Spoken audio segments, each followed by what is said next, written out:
नमस्कार, मैं रवींद्र त्रिपाठी, सहायक आचार्य बीएड विभाग, Saket girls PG college, Pratapgarh.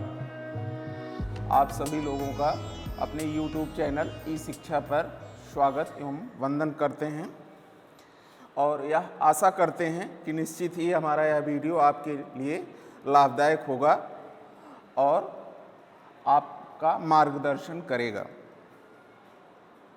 Dear viewers, आज हम लोग समकालीन भारत और उसकी शिक्षा के अंतर्गत एक नए और महत्वपूर्ण प्रकरण समानता और सामाजिक न्याय के बारे में अध्ययन करेंगे कि समानता क्या है, सामाजिक न्याय क्या है, समानता कितनी प्रकार की होती है,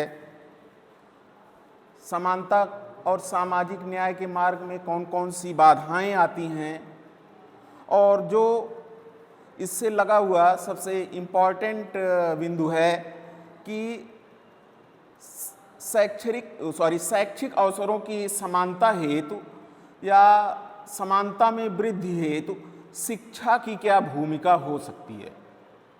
तो इन सभी बिंदुओं पर आज के वीडियो में परिचर्चा की जाएगी।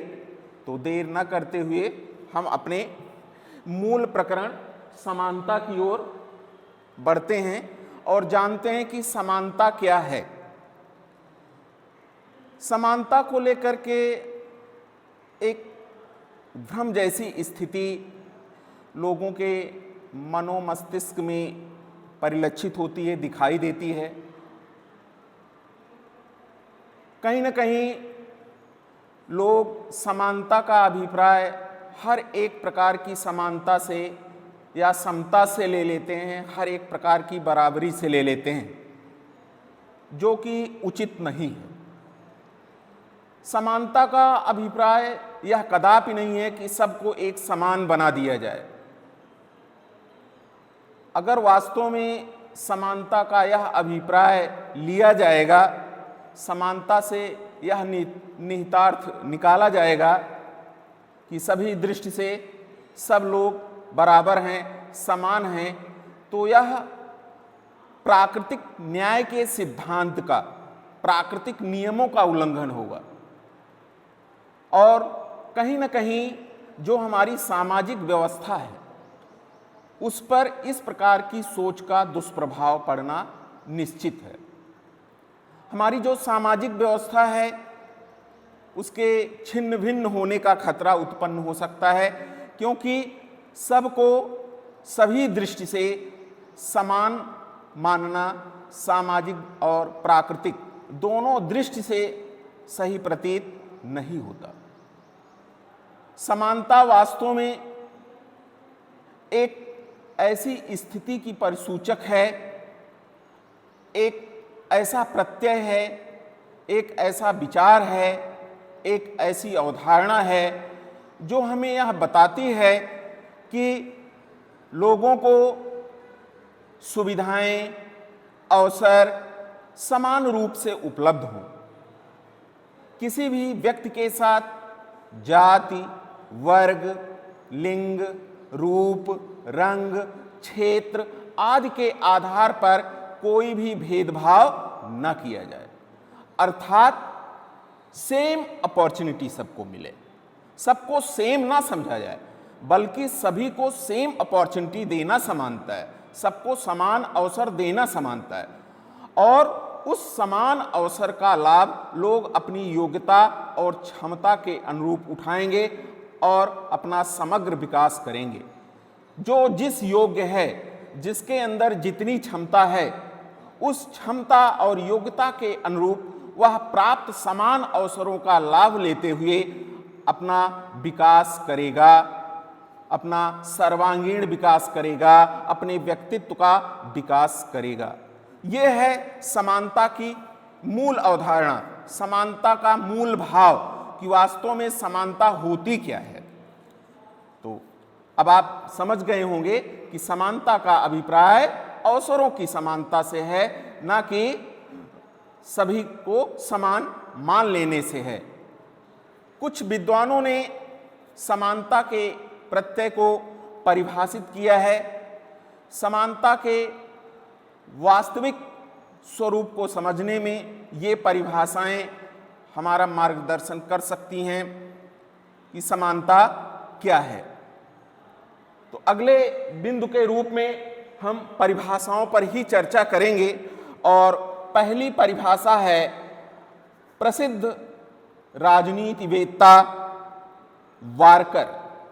वारकर महोदय ने कहा कि समानता का तात्पर्य यह है कि अधिकार के रूप में जो सुविधाएं हमें प्राप्त हैं उसी भांति वो अधिकार और सुविधाएं दूसरों को भी प्राप्त हों। साथ ही जो सुविधाएं व अधिकार दूसरों को प्राप्त हैं उसी रूप में वह सुविधाएं और अधिकार हमें भी प्राप्त हों। सीधे सीधे अगर इस परिभाषा को आप देखें तो वारकर ने अवसरों की समानता की ही बात की है कि जो अधिकार और सुविधाएं हमें जिस रूप में प्राप्त हैं उसी रूप में वह अधिकार और सुविधाएं दूसरों को प्राप्त हों और दूसरे व्यक्तियों को जो अधिकार और सुविधाएं प्राप्त हैं उसी रूप में वह हमें प्राप्त हों। यही स्थिति समानता कहलाती है, इसे ही समानता कहते हैं। अगली महत्वपूर्ण परिभाषा प्रसिद्ध बहुलवादी विचारक राजनीतिवेत्ता लास्की की है। लास्की ने कहा कि नागरिक होने के नाते जो अधिकार अन्य व्यक्तियों को प्राप्त हैं, नागरिक होने के नाते जो अधिकार अन्य व्यक्तियों को मिले हैं, प्राप्त हैं, उसी रूप में तथा उसी सीमा तक वो मुझे भी मिलने चाहिए। ये स्थिति है समानता की। तीसरी महत्वपूर्ण परिभाषा डी राफल महोदय ने दी है। उन्होंने कहा कि समानता के अधिकार का उचित भाव सभी लोगों को मौलिक मानवीय आवश्यकताओं की पूर्ति का अधिकार है, अर्थात सभी नागरिकों को उनकी मूलभूत आवश्यकताओं की पूर्ति हेतु अधिकार और सुविधाएं प्रदत्त करना ही समानता है। अगर इन परिभाषाओं के आलोक में आप देखें तो समानता एक ऐसा भाव, एक ऐसी स्थिति को सूचित करती है जिसमें सभी नागरिकों को, सभी व्यक्तियों को अपने विकास हेतु समान अवसर प्राप्त होता है। व्यक्ति या नागरिक उन समान अवसरों का लाभ लेते हुए अपने व्यक्तित्व का सर्वांगीण विकास करता है। ये तो बात हो गई समानता की। अगला जो महत्वपूर्ण बिंदु समानता के साथ जुड़ा हुआ है वह है सामाजिक न्याय का। भारत जैसे देश में समानता, सामाजिक न्याय जैसे प्रत्यय बहुत मायने रखते हैं, बहुत महत्वपूर्ण माने जाते हैं, क्योंकि अभी भी हमारी राजनीतिक, आर्थिक, सामाजिक व्यवस्था विकासशील अवस्था में है। अभी भी हमारे यहाँ नाना प्रकार के शोषण, नाना प्रकार के भेदभाव समाज में, देश में उपस्थित हैं। ऐसे में इन प्रत्ययों को जानना और समझना हम आप लोगों के लिए बहुत आवश्यक हो जाता है। समानता के साथ सामाजिक न्याय की अवधारणा सदैव जुड़ी रहती है, या यूं कहें कि दोनों एक दूसरे के पूरक हैं, कि समानता जिस समाज में जितनी होगी उस समाज में सामाजिक न्याय की पूर्ति भी उतनी ही अधिक होगी, अर्थात वह समाज सामाजिक न्याय की अवधारणा पर अवलंबित होगा, आधारित होगा। सामाजिक न्याय को समझने से पूर्व अगर आप ध्यान से देखें, सामाजिक न्याय दो शब्दों का युग्म है, सामाजिक और न्याय। क्योंकि अगर न्याय की अवधारणा स्पष्ट हो जाए तो उस न्याय की अवधारणा को अन्य प्रत्ययों के साथ, अन्य अवधारणाओं के साथ जोड़ करके सम्मिलित अवधारणाओं का अर्थ हम सरलता से निगमित कर सकते हैं, सरलता से निकाल सकते हैं। इसलिए न्याय क्या है यह समझना नितांत आवश्यक है। तो न्याय को आंग्ल भाषा में, अंग्रेजी भाषा में जस्टिस कहा जाता है, और यह जस्टिस शब्द लैटिन भाषा के जस शब्द से व्युत्पादित है, ड्राइव्ड है, निकला हुआ है, और जिसका अर्थ है बांधना या जोड़ना। पुनः आप सुन लीजिए, जो हमारी न्याय की अवधारणा है, उस न्याय की अवधारणा में न्याय शब्द आंग्ल भाषा के जस्टिस शब्द का हिंदी रूपांतरण है, और जस्टिस शब्द लैटिन भाषा के जस शब्द से व्युत्पादित है, जिसका अर्थ है बांधना या जोड़ना। इस प्रकार न्याय एक ऐसी अवधारणा या व्यवस्था का नाम है जिसमें हम लोगों को बांधने या जोड़ने का प्रयास करते हैं। न्याय की अवधारणा को समझने के लिए पाश्चात्य जगत की ओर अगर हम उन्मुख करें तो वहां आप देखिए एक न्याय की देवी की अवधारणा है। अब आपके मन मस्तिष्क में एक चित्र अवश्य उभरा होगा न्याय की देवी का, कि एक महिला है, महिला की आंख में पट्टी बंधी हुई है, हाथ में तराजू है और दूसरे हाथ में तलवार। अब इस पूरे संकेत का अपना एक निहितार्थ है, एक अभिप्राय है। जैसे इसमें जो तलवार है वह तलवार बाहुबल या शक्ति का द्योतक है, अर्थात न्याय में सदैव शक्ति निहित होती है, या यूं कहिए कि न्याय ही शक्ति है और शक्ति में ही न्याय होता है। यहां अगर आप यूनानी विचारकों को ध्यान में रखें तो एक विचारक हैं थ्रेसिमेकस, उन्होंने कहा शक्तिशाली का हित ही न्याय है। तो वह तलवार जो है शक्ति को सूचित करती है। न्याय की देवी के हाथ में जो तलवार है वो तलवार शक्ति को सूचित करती है। दूसरे हाथ में तराजू, तराजू का काम क्या है? नापना, तौलना, परीक्षण करना कि क्या उचित है क्या अनुचित है, तुलना करना। वो तराजू तुलना का बोध कराती है।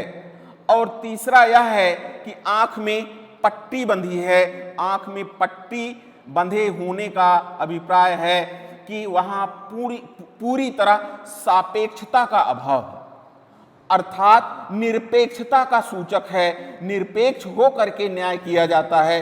तो ये तीन बिंदु न्याय की देवी से समझने योग्य है, और इन तीन बिंदुओं को समझ करके हम न्याय की प्राचीन अवधारणा को सरलता से समझ सकते हैं कि न्याय में शक्ति है, या यूं कहिए कि शक्तिशाली का हित ही न्याय है, जिसे तलवार के माध्यम से न्याय की देवी द्वारा सूचित किया गया है। दूसरे हाथ में तराजू तुलना या परीक्षण, उचित और अनुचित के बोध से जुड़ा हुआ मुद्दा है।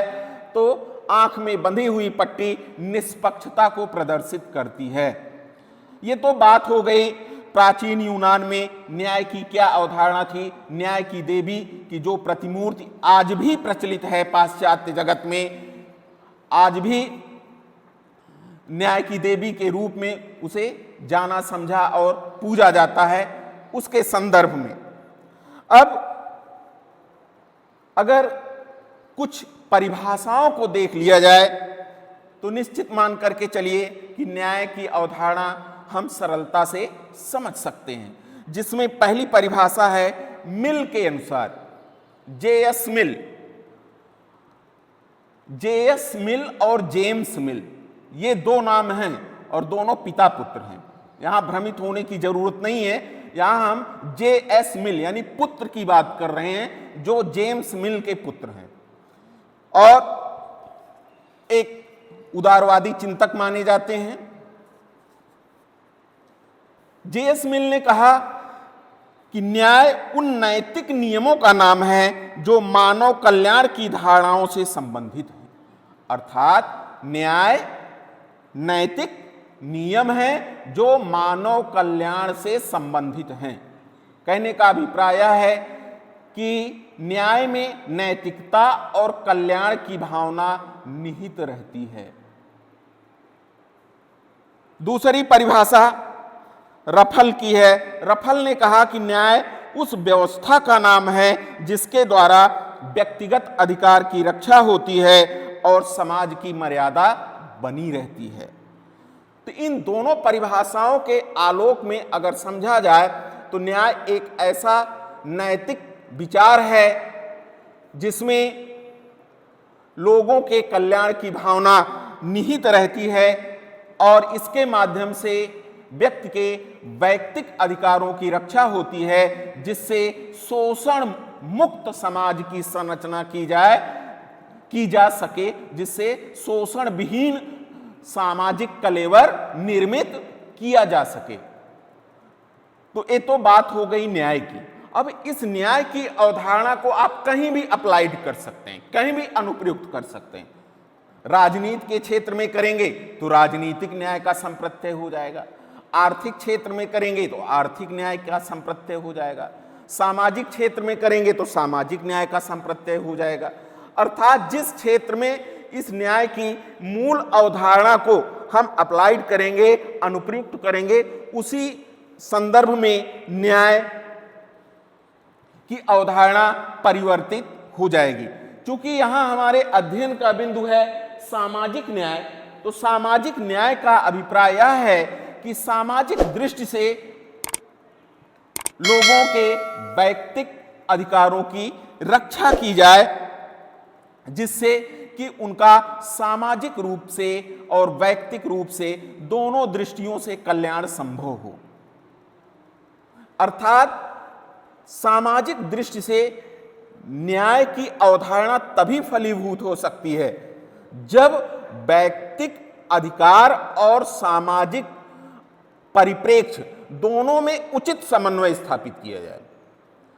सामाजिक हित के लिए वैयक्तिक हितों की तिलांजलि या वैयक्तिक हितों की पूर्ति के लिए सामाजिक हितों को छोड़ना, दोनों स्थितियां न्याययुक्त नहीं कही जा सकती।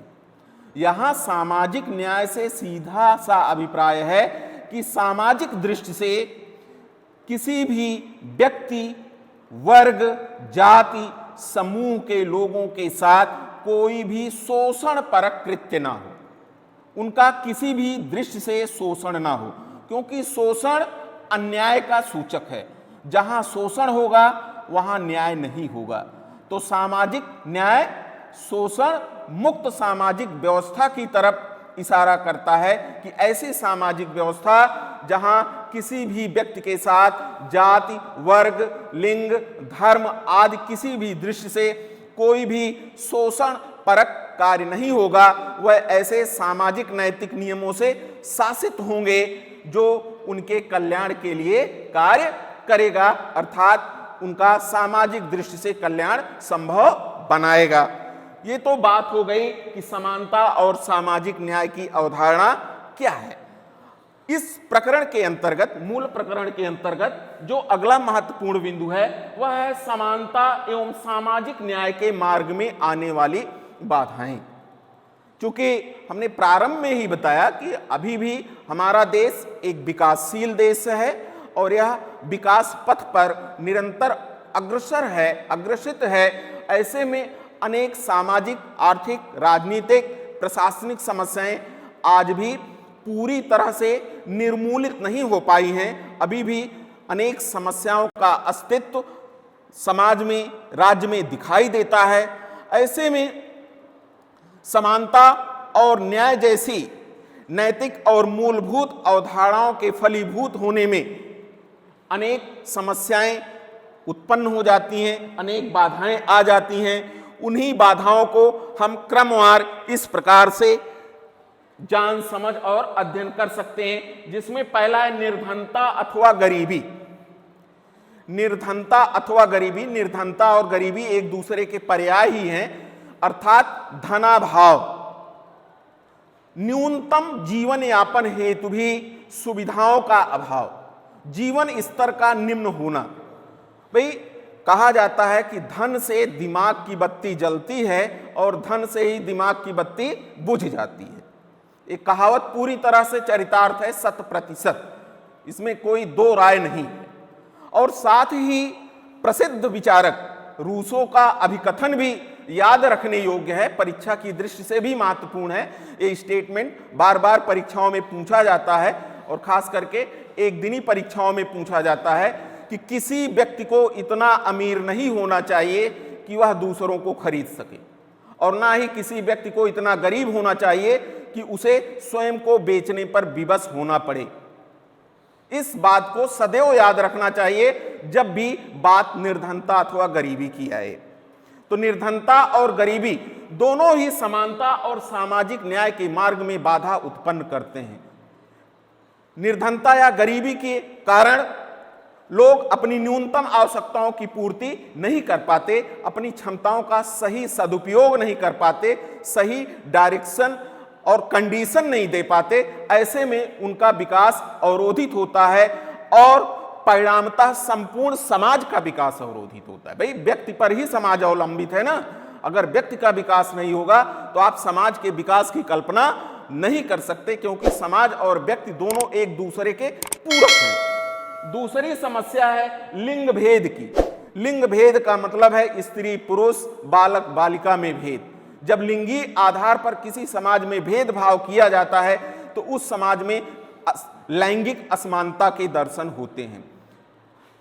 जैसे अभी भी यह आरोप भारतीय समाज पर लगता है कि भारत का समाज पुरुष प्रधान समाज है, अर्थात निर्णय लेने की अधिकांश क्षमता और अवसर पुरुषों के हाथ में है। पुरुषों को अपने विकास के ज्यादा अवसर मिल रहे हैं, ज्यादा अपॉर्चुनिटीज मिल रही हैं। तो इस तरह के आरोप को पूरी तरह से झुठलाया भी नहीं जा सकता। अभी भी हमारी सामाजिक दशा कहीं ना कहीं लैंगिक भेदभाव से ओतप्रोत है, लैंगिक भेदभाव से जुड़ी हुई है। तो लिंगीय अंतर या लैंगिक भेदभाव भी असमानता और सामाजिक अन्याय को जन्म देते हैं। जाति व्यवस्था, जाति व्यवस्था किसी भी दृष्टि से उचित नहीं कही जा सकती।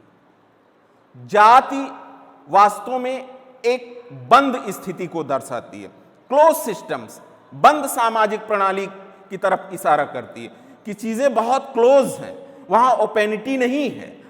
ऐसे में होता क्या है कि जो सामाजिक परंपराएं, रीति रिवाज और जो सामाजिक रूप से आदान प्रदान होता है वो सही दिशा में नहीं हो पाता, सही मात्रा में नहीं हो पाता, क्योंकि जाति एक बंद व्यवस्था होती है और वह बंद व्यवस्था या बंधन कहीं ना कहीं लोगों के अंतःक्रिया में अवरोध उत्पन्न करते हैं। इस कारण से भी समाज में असमानता बढ़ती है।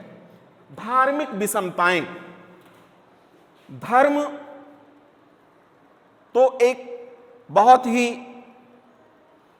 मूलभूत और मानव समाज के विकास के लिए अनिवार्य तत्व है, क्योंकि अगर सही मामले में धर्म को समझा जाए तो धर्म का मतलब ही धारण करने से है। और इसकी एक डिफिनेशन है यतोऽभ्युदय निःश्रेयः सिद्धि स धर्मा, जो हमारी इस दुनिया में यानी इस संसार में, इस लोक में और परलोक में उन्नति दे, वही धर्म है। लेकिन आज चूंकि संसार में, देश में अनेक धर्म प्रचलित हैं, तो अनेक धर्म से समस्या नहीं है। समस्या यह है, समस्या तब उत्पन्न हो जाती है जब सोच ये हो जाती कि हमारा धर्म सबसे उत्तम है, बाकी सारे धर्म गौड़ हैं, बाकी सारे धर्म निम्न हैं। समस्या का प्रादुर्भाव, समस्या का उद्भव यहीं से होता है। और इस प्रकार की विचारधाराएं, इस प्रकार की सोच, इस प्रकार का दृष्टिकोण कहीं ना कहीं सामाजिक वैमनस्य को जन्म देता है, और वह वैमनस्य हमें सामाजिक रूप से असमानता की ओर धकेलता है। अगला पॉइंट है व्यावसायिक कारक। व्यावसायिक कारक भी असमानता को जन्म देते हैं। अगर देखा जाए तो अर्थव्यवस्था 3 क्षेत्रों में बटी होती है, प्राथमिक क्षेत्र, द्वितीयक क्षेत्र, तृतीयक क्षेत्र। इन तीनों क्षेत्र में अलग अलग कारक कार्य करते हैं। जैसे अपने यहां जो तृतीय क्षेत्र है, तृतीय क्षेत्र से जुड़े हुए लोगों को बहुत निम्न माना जाता है, और द्वितीयक तथा तृतीय क्षेत्र नहीं, प्राथमिक क्षेत्र से जुड़े हुए लोगों को निम्न माना जाता है और द्वितीय तथा तृतीय क्षेत्र से जुड़े हुए लोगों को उत्तम माना जाता है। यानी उद्योग और सेवा जो द्वितीय और तृतीय क्षेत्र से जुड़े हुए हैं उनको अधिक अवसर विकास के मिल जाते हैं, जबकि जो प्राथमिक क्षेत्र अर्थात कृषि क्षेत्र से जुड़े हुए लोग हैं उनको विकास के इतने अवसर नहीं मिल पाते। ये भी असमानता का एक कारण है। अगला पॉइंट है सामाजिक स्तरीकरण, चाहे व्यावसायिक दृष्टि से हो, व्यावसायिक कारण से हो या आर्थिक कारण से हो या किसी अन्य कारण से हो, समाज में विभिन्न प्रकार के स्तर बन जाते हैं और ये विभिन्न प्रकार के स्तर भी सामाजिक असमानता को आहूत करते हैं, सामाजिक असमानता को जन्म देते हैं। ये तो बात हो गई सामाजिक असमानता के कारण या समानता के मार्ग में आने वाली बाधाएं। अब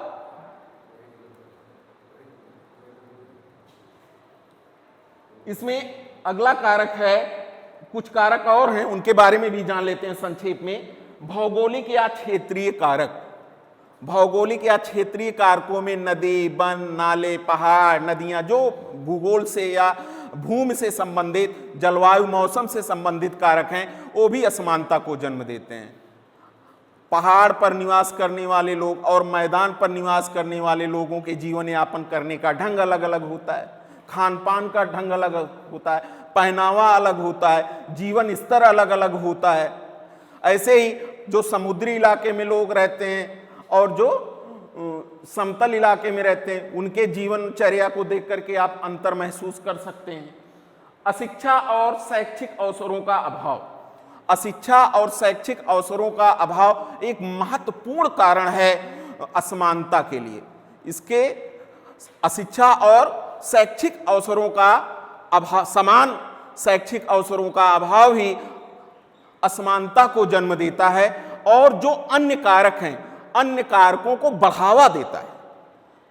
अगर शिक्षा समुचित रूप से सभी को नहीं मिल रही है या शिक्षा के समुचित साधन सभी के लिए अवेलेबल नहीं है, उपलब्ध नहीं है, तो इससे समाज में असमानता बढ़ेगी।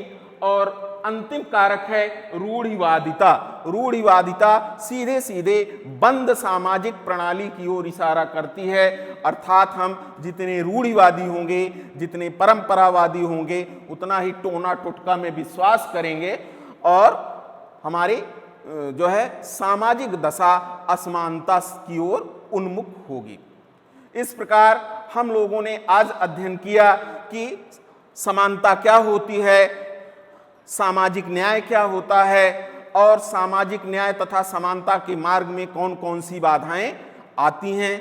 यहीं पर हम आज की कक्षा समाप्त करते हैं और आप लोगों से निवेदन करते हैं कि वीडियो को अधिक से अधिक लाइक एवं शेयर करिएगा और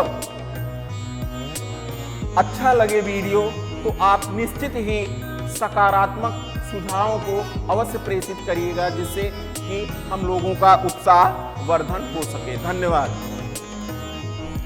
इस वीडियो को अपने दोस्तों के साथ ज़रूर शेयर कीजिए। अगर इस टॉपिक पर आपके कोई भी क्वेश्चन है तो नीचे कमेंट करके पूछिए, हम उत्तर देने का प्रयास करेंगे। और अगर आपने अभी तक हमारे चैनल को सब्सक्राइब नहीं किया है तो तुरंत सब्सक्राइब करिए, साथ ही बेल आइकन पर क्लिक करें ताकि आगे आने वाले सभी वीडियो आप तक पहुंचते रहें और आप हमसे यूं ही जुड़ें।